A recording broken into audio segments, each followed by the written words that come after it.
Ang Daniel chapter 10 po ay nag-reveal ng isang hidden war, spiritual war, na naniniwala po kung makakapagpaliwanag kung bakit marami tayong mga panalangin na hindi kagad natin nakukuha ang sagot.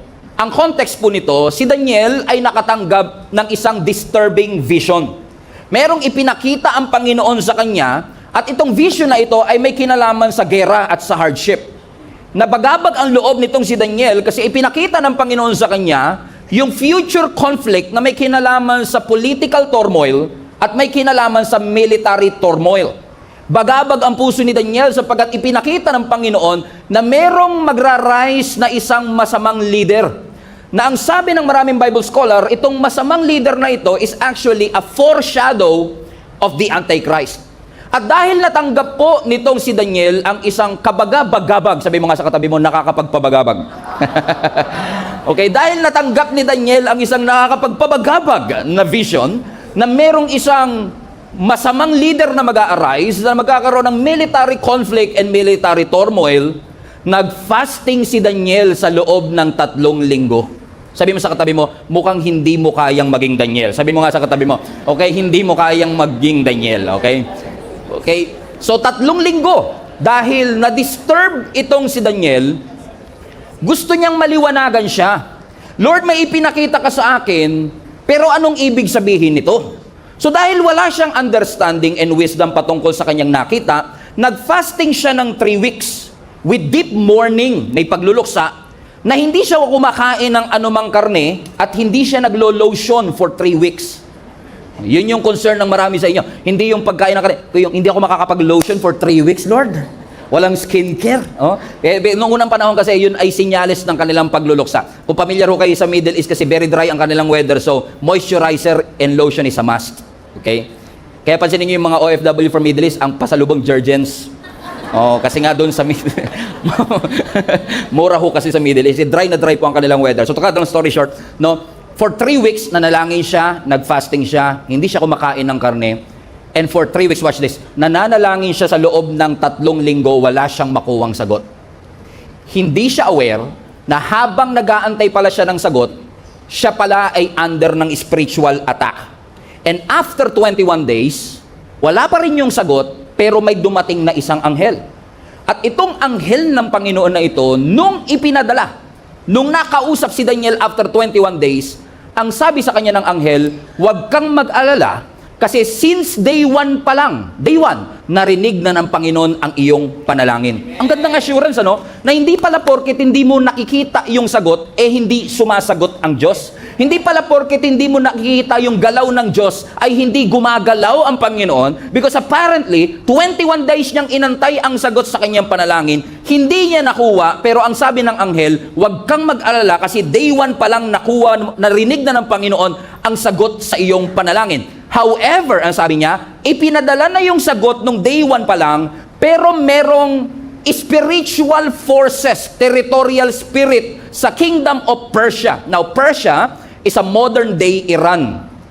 Okay? So, merong spiritual forces na territorial na kumukontrol sa mga leader ng Persia na yung answered prayer mo, hinarangan nitong mga spiritual forces na to. Kaya day 1 pa lang nasa iyo na dapat, pero dahil may spiritual force na humarang. So pasinin nyo, no? Yung invisible na battle nag-cause ng visible na delay. Okay, ulitin ko ha. Invisible yung battle, wala siyang awareness na habang siya'y nananalangin, nakikipaglaban pala yung langit para sa kanyang panalangin. No, so ibig sabihin yung invisible na laban, hindi niya nakikita, nagko-cause ng visible delay. Yun yung problem nating maraming Christians nowadays. Masyado tayong frustrated sa delay, hindi natin nakikita yung invisible battle. Sinusukuan mo na kasi delay, pero ipinaglalaban pa pala ng Panginoon. Come on now. Amen. Sabi mo sa katabi mo, wag mong sukuan. Okay? Ipinaglalaban pa. So ang sabi ng Bible, nung dumating itong anghel after 21 days, inassure siya ng anghel, unang araw pa lang narinig na ng Panginoon ang iyong mga panalangin. Ibig sabihin, the answer of heaven is there, pero yung answered prayer nakatagpo ng resistance mula sa impyerno. Which is, I believe, a lesson in and of itself to each and every one of us. Fasten your seatbelt. Na minsan nakala mo, porket wala pa yung prayer request mo at hindi pa sinasagot ng Lord ang panalangin mo, pakiramdam mo ini-ignore ka ng langit. Pakiramdam mo walang pakialam ang langit. Pakiramdam mo hindi nagko-cooperate ang langit. Pakiramdam mo ayaw makipag-coordinate o ayaw makipag-cooperate ang Panginoon sa'yo. But let me tell you this, you are not ignored. You are opposed. Hindi ka binaliwala. May opposition lang doon sa iyong prayer. Ano kaya yung maidudulot ng answered prayer na yan? That the hell is willing to block it and intercept it. Ano kaya ang pwedeng maidulot dito sa pananampalataya mo na gagawin ni Satan ang lahat para hindi mo matanggap ang sagot sa iyong mga panalangin? So hindi inignore ng Lord si Daniel, hindi niya nakuha ang sagot sa panalangin niya dahil kulang siya sa pananampalataya. Full of faith si Daniel, he was not ignored, but he was opposed. So ibig sabihin mga kapatid, hindi lahat ng delay sa buhay mo natural. May mga delay na bunga ng opposition ng kaaway. Kaya hanggang ngayon, 5 years na, wala pa rin yung sagot sa iyong panalangin. And I can tell you this because I myself have been praying for something na pakiramdam ko long overdue na. Kasi minsan nilalagyan natin ng due date, yung due season ng Panginoon. Ang mga pangako ng Lord walang due date, pero laging may due season. Hindi mo pwedeng lagyan ng deadline ang mga pangako ng Diyos, pero ang pangako ng Panginoon, in due season you will harvest. If you don't give up. If you keep on keeping on, if you will keep on praying and persevere, ang sabi ng Scripture, you will receive it. To the point, na sabi ng Scripture, day 1 pa lang, nagpadala na ang Diyos ng anghel para sabihin kay Daniel, ito ang kasagutan sa iyong panalangin.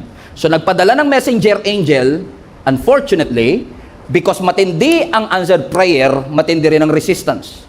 So dahil hindi pa dumarating in 3 days, nagpadala ang Lord ng another reinforcement. But this time, a warrior angel, archangel. Ano yung mga archangel is one of the most prominent angels in the Bible. Pag sinabing archangels, chief of angels. So you have to, we don't have time for theology, but you have to understand na sa langit, ang mga angel may ranking yan. So may mga messenger angel katulad ni Gabriel, pero may mga archangel, chief of angels. Ito yung mga leader of the heavenlies na warrior in and of itself. Minsan lang, kailangan lang natin tanggalin sa isip natin yung itsura ng angel. Kasi minsan, pag nakakita ka ng maganda, ang cute mo. Girl, you're my angel. You're my darling baby. Diba? Kasi pag nakakita ka ng cute, laging angel. Pero kung titignan niyo po ang, kasi tayo pagka sinabing angel, yung naka-diaper, maliit yung pakpak, mga pang-Valentine's ba? Diba? Pero tignan niyo sa Bible, every time makakakita sila ng anghel, napapaluhod sila, napapadapa sila sa takot. So kung hindi nakakatakot ang itsura ng anghel, imagine niyo nakita ni Moses ang anghel, sabi niya, ang cute. Hindi nga ganun. Dapat ganun ang reaksyon ni Moses. Pero dahil hindi cute ang mga angels, so to speak, katulad ni Lucifer, he was once an angel. Ang description ng Ezekiel sa kanya, ang kanyang katawan is made of a musical instrument. So probably may saxophone dito, may flute dito, may gitara dito, bass, we don't know. Pero definitely, nakakatakot ang kanyang itsura. So nagpadala ang Panginoon ng archangel. This is not just an ordinary angel. High ranking ito, warrior angels to fight on his behalf. Para sabi ng Scripture, after 21 days, nung dumating itong archangel na ito, si Michael, ano sabi ng Bible? Natanggap niya ang sagot sa kanyang mga panalangin. Ibig sabihin, yung sagot sa prayer ni Daniel, delayed, pero hindi denied. Based on this text, I want to show you 3 stages of an answered prayer. No? Na kahit pa tayo ay opposed and under attack, naniniwala ako na ang Panginoon is just so good that He wants to answer our prayers. Kung yan naman ay ayon sa kanyang kalooban, ipagkakaloob naman ng Panginoon. Pero ano ba yung 3 bagay na madalas pinagdadaanan nating mga Christians bago natin matanggap ang sagot sa ating panalangin? Number 1, based on the text, ang unang stage ng answered prayer is the pressure. Pressure. Everybody say pressure. Ano ang sabi ng Bible sa verse 13? Balikan nun natin. But for 21 days, the spirit prince of the kingdom of Persia, highlight that part, okay, blocked my way. So ibig sabihin, itong angel messenger, papunta na sana siya para ihatid ang kasagutan, pero hinadlangan siya.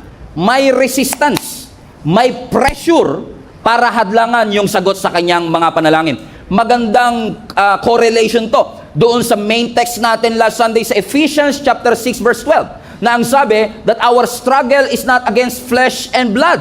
Pero saan daw po? Through rulers, authorities, or principalities of the unseen world, against the mighty powers in the dark world, and against the evil spirit in the heavenly realms. Now, for those who are interested, kung ang mga angel may ranking, ang demonic forces meron din. May rulers, principalities, mighty powers in the dark world, and against evil spirits in the heavenly realms. Anong ibig sabihin nito? Dahil nanalangin itong si Daniel for understanding, hinadlangan ng kaaway na matanggap niya yung understanding na yon at nagpadala ang kaaway ng opposition, ng pressure para hindi niya matanggap ang sagot sa kanyang mga panalangin. And most of the time, masyado tayo nakafocus sa visible delay na nakakalimutan nating i-rebuke ang mga invisible forces na humahadlang sa ating mga panalangin. Listen to me, church. Ang mga delay sa buhay natin could be a spiritual pressure. Yung bang nararanasan niyo ba ito na pray kayo ng pray, nabuksan ng Lord yung pintuan, pero 3 years na sarado pa rin. The doors remain closed. And that could be a spiritual pressure. Kumbaga yung breakthrough mo parang napopostpone. O kaya naman, pwedeng yung iba sa inyo discourage. Na parang ayaw mo na mag-pray.